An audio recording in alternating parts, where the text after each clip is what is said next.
Welcome to the Explainer. Today, we're jumping right into ACIM, Lesson 155. This is a big one, guys. It offers a fundamental shift in perspective that can absolutely change how we walk through our daily lives. If you've ever felt like life is just a constant, exhausting uphill battle, well, you're going to find this incredibly refreshing.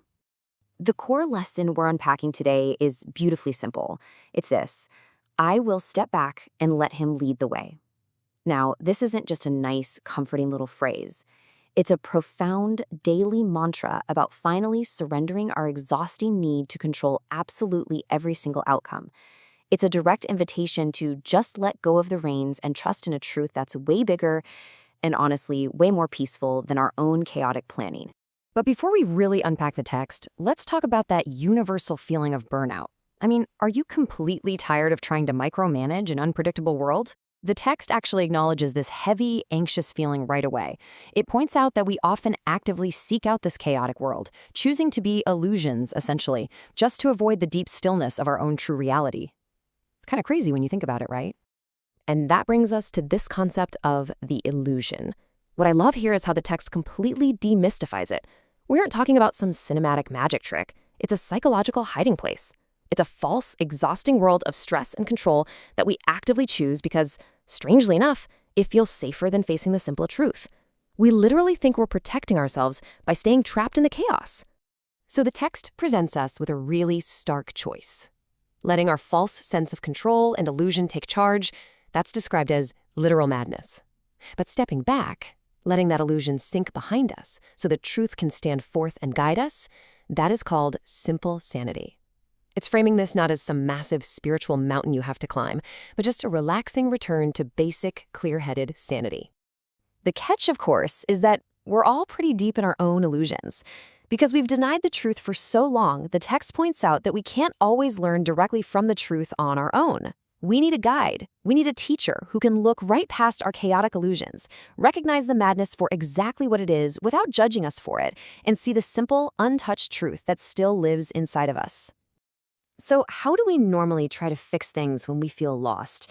The text maps out two incredibly common traps.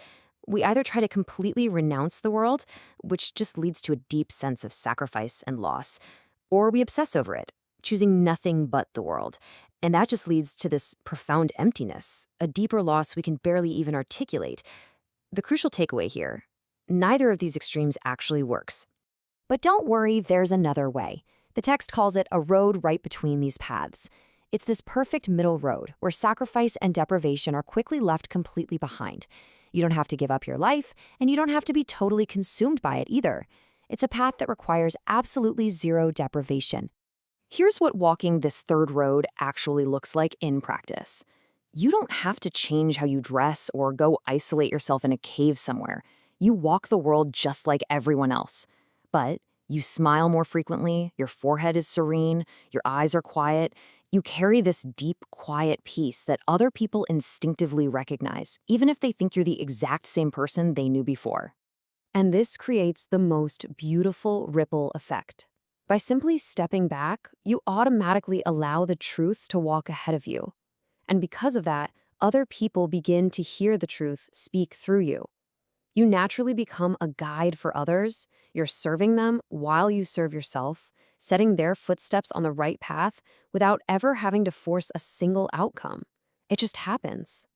I really want to emphasize this next point because the text is incredibly adamant about it.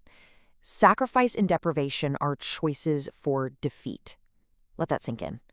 If a path or a teaching demands that you suffer or sacrifice what's real just to prove your worth, it's a false path, and it leads nowhere.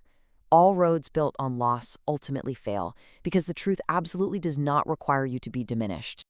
In fact, the text beautifully clarifies what salvation actually is. It asks for absolutely no ransom. There is zero price tag attached to your peace. There's no cost, only absolute gain.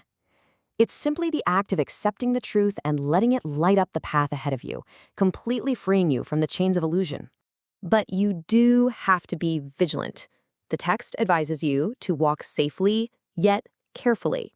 Because this path is new to you, you're going to be constantly tempted to jump right back in front, to grab the steering wheel and let illusions be your guide all over again. You have to resist that urge. Trust that if you let truth lead, your certainty will naturally inspire others to follow. And that highlights the incredible ultimate destination of this practice. The text promises that at the journey's ending, there will be no gap, literally no distance at all, between truth and you. All the illusions you traveled with will simply be gone. You'll achieve a state of complete unity and completion. We learn that at the very end of this final journey, time itself closes the door on all the temporary things that pass. Even miracles become purposeless, simply because there's nothing left to heal or correct.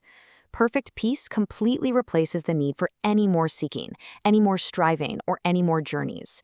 You are just completely, finally home in the truth. It's also so important to realize that this isn't some selfish endeavor. This is our final journey, which we make for everyone. By stepping back and walking toward the truth, you're actively carving out the path for everyone else to follow. As truth goes before you, it goes before your brothers and sisters too. Your peace literally paves the way for theirs. And please remember, you absolutely do not have to figure this out alone. The text assures us that one who knows goes with you.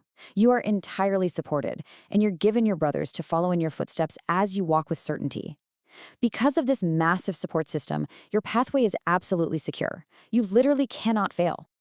So, to bring all of this profound philosophy into your everyday life, the text asks you to do something incredibly simple. Pause and reflect. Step back in faith. You don't need a complex, exhausting routine. You just need to consciously remind yourself to let the truth lead. It's a gentle, daily reset for your mind. Returning to our anchor mantra, we lock in that immense relief and freedom that comes from finally letting go of the reins. Just say it to yourself. I will step back and let him lead the way. This is your deliberate choice for simple sanity over the madness of constantly trying to control the illusion. We'll wrap up this explainer with the text's own beautiful, lingering question. Could any way be holier or more deserving of your effort, of your love, and of you? As you go about your day-to-day, just notice when you're rushing to take the steering wheel of your life and ask yourself in that moment, what would happen if you just stepped back? Thanks for joining me on the explainer today, and I hope this leaves you with a little more peace to ponder.